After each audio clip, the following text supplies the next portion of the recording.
বন্ধুরা বুড়া আসসালামু আলাইকুম। কেমন আছেন আপনারা? আশা করি ভালো আছেন। আমিও আল্লাহর রহমতে আপনাদের দোয়ায় ভালো আছি। আজকে আমি দেখাবো কিভাবে বড় চিংড়ি ফ্রাই করে খায়। প্রথমে বড় বড় 4টি চিংড়ি নিব। চিংড়ি মাছগুলোর শরীরের উপরে যে শক্ত কভার আছে লেজের আগ পর্যন্ত, সেগুলি অতি সাবধানে উঠিয়ে ফেলব। এরপর ভালো করে ধুয়ে নিব। তারপর একটি বাটিতে নিয়ে নিব। এরপর চিংড়ি মাছগুলির উপর পরিমাণ মতো লবণ আর গোলমরিচ গুঁড়ো দিয়ে দিব। ভালোভাবে মেখে নেব যেন চিংড়ি মাছের ভিতরে পর্যন্ত পৌঁছায়। সে গোলমরিচ সাদা বা কালো যেই হোক না কেন, গোলমরিচ হলেই হলো। গোলমরিচ আর লবণ যেন মাছের ভিতর যায় সেভাবে মেখে নিতে হবে। এরপর একটি বাটিতে কর্নফ্লাওয়ার নিয়ে একে একে 4টি মাছকেই মাখাতে হবে। শুধু মাখালেই হবে না, একটি একটি করে হাতে নিয়ে অনেক চেপে চেপে রাখতে হবে, যাতে পানি পানি ভাবটা না থাকে।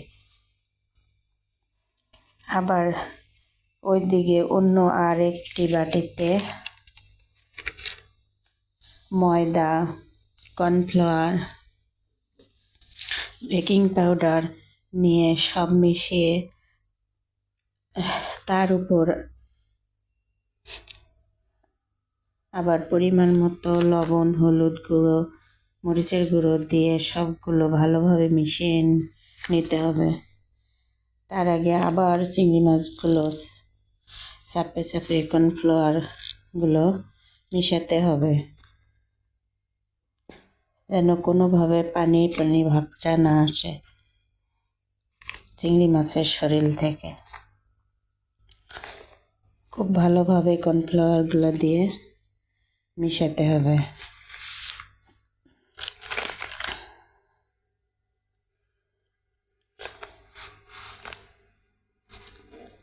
এখন সবগুলো মিশানো শেষ করে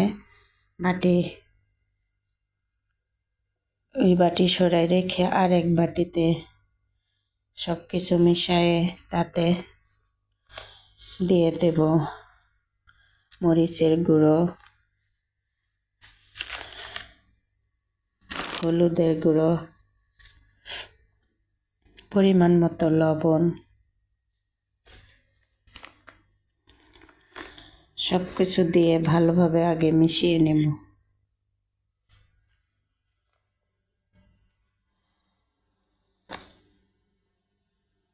আর কর্নফ্লাওয়ার দিয়ে চিংড়ি মাছগুলো আপাতত রেখে দেব। দিকে সব কিছু দিয়ে একটা ব্যাটার তৈরি করে নেব। 1 কাপ পানি নিয়ে নেব পরিমাণ মতো, আস্তে আস্তে অল্প অল্প করে ঢেলে মোটামুটি পাতলা ব্যাটার তৈরি করে নেব।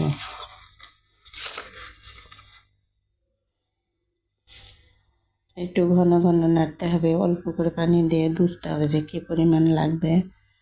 পরে পানির পরিমাণটা বুঝে পানি দিয়ে ব্যাটারটা তৈরি করে নিতে হবে।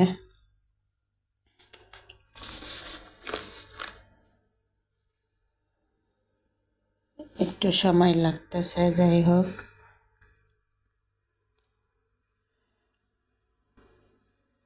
এইভাবে চামচ দিয়ে ঘন ঘন ব্যাটারটা নাড়লে মিশ্রণটা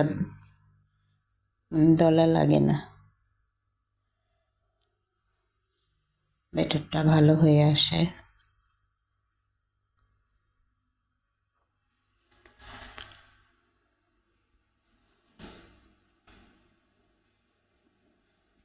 যাই হোক, সব কিছু মোটামুটি প্রায় রেডি।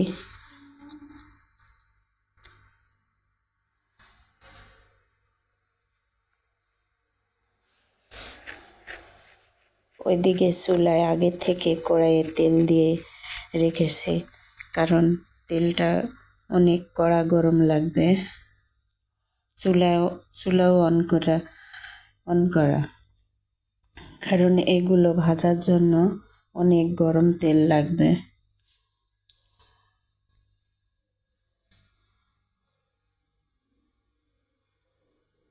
তারপরও একটু পরীক্ষা করে দেখে তেল কেমন গরম হয়েছে। পরীক্ষার জন্য চামচে করে একটু বেটার করে দিয়ে দিলাম, যাক তেল গরম হয়েছে।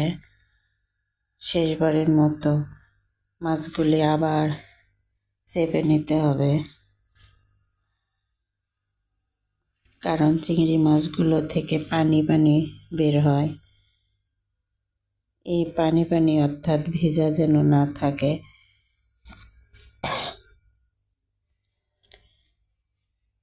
এবার আমি সবকটি চিংড়ি একে একে ডুবিয়ে নেব সেই বেটারের মধ্যে।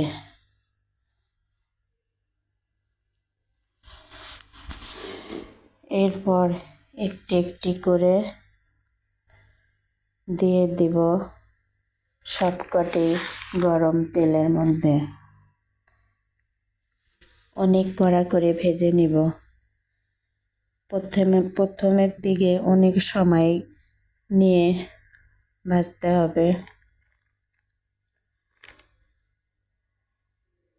কারণ মাছগুলি দেওয়ার পরই উল্টাইতে গেলে মাছগুলি ভেঙে যাবে বা সুন্দর থাকবে না।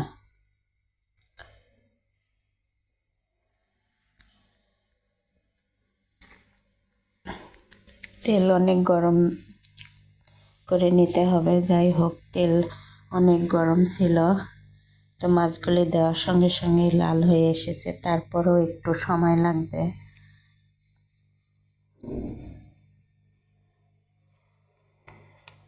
কারণ অনেক কড়া করে ভাজবো তো।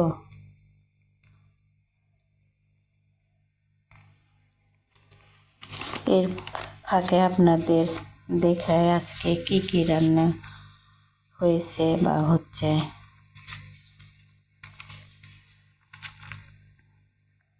এদিকে মাছগুলো একটু প্রথম পাশ অপর পাশে আর কি ভালোভাবে ভাজা হোক, আর আমি একটু ক্যামেরা অন্যদিকে ঘুরে যাই, আপনাদের একটু দেখে নিয়ে আসি। তাহলে আপনাদের সময় যাই হোক, প্রথমবার আবার উল্টাই দিচ্ছি। অতি সাবধানে একটু 4টি মাছ একসাথে উল্টাই দিলাম। দেখেন মাশাআল্লাহ, অপর পাশে সুন্দর লাল হয়ে এসেছে।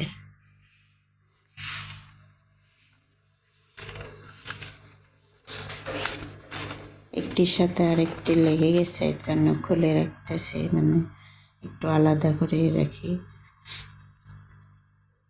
ভাজতেও সুবিধা হবে, ভালো থাকবে। যাই হোক,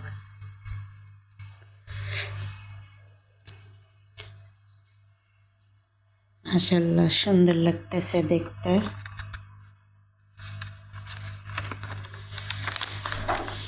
এইবার আমি আপনাদের ঘুরে নিয়ে এসে কি কি রান্না করলাম। এদিকে মুরগির মাংস রান্না হয়ে গেছে,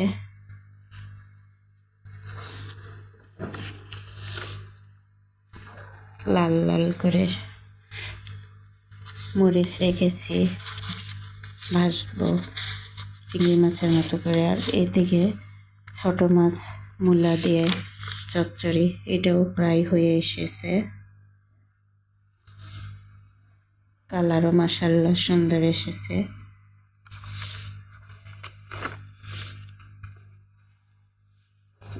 চলে আসলাম আবার সেই চিংড়ি মাছ ভাজার কাছে।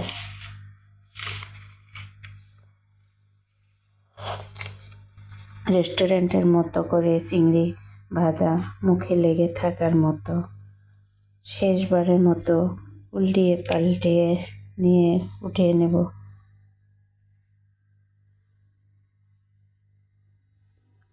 তো একটু ভালোভাবে কড়া করে ভাজতে তো তাই একটা একটা করে উল্টে উল্টে নিতেছি।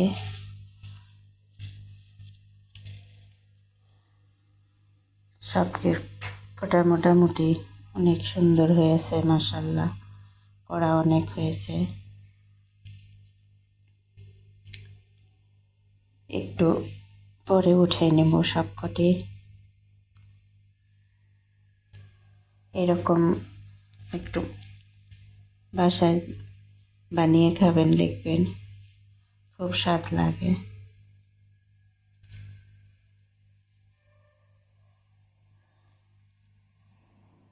যাই হোক, ভালোভাবে এরপর কড়া করে ভাজতে একটু সময় লাগে। সবকটি একটি একটি করে এপাশ ওপাশ করে ভাজে নিচ্ছি। এবার উঠাই নেব। ক্যামেরার কাছে নিয়ে এসে আপনাদের সাথে শেয়ার করছি। দেখে বলবেন কেমন হয়েছে। ভালো থাকেন, আল্লাহ হাফেজ।